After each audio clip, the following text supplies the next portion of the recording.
Articles a, an, singular nouns.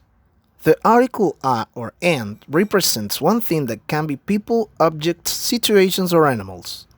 So what's the difference? When the noun starts with consonant, you use a rubber stamp, a ballpoint pen. You can see the consonants highlighted in hot pink color. When the noun starts with vowel, you use an adhesive tape, an envelope. You can see the vowel highlighted in blue. Examples. What can you see in the photo?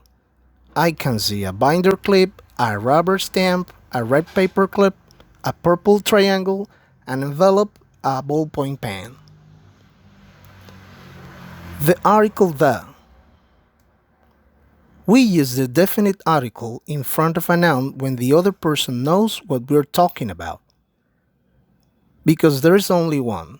The sun is very bright in the morning.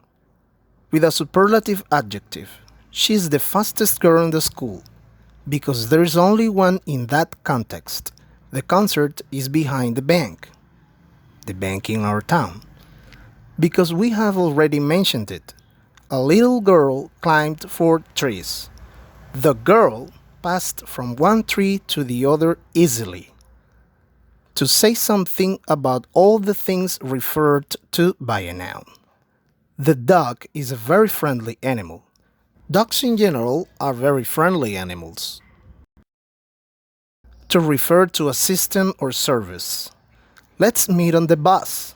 You should call the fire station. We use the definite article in this way to talk about musical instruments. Diane plays the guitar pretty nice.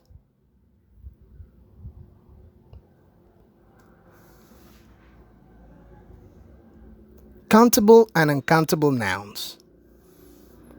Countable nouns are those that you can count. You can use a plural form.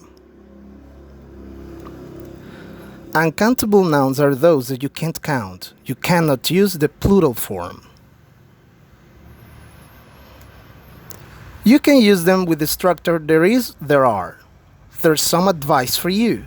There's a lot of cash in the transaction. There's a little equipment in that company. There are many pencils in the desk tidy. There's only an adhesive tape in my desk.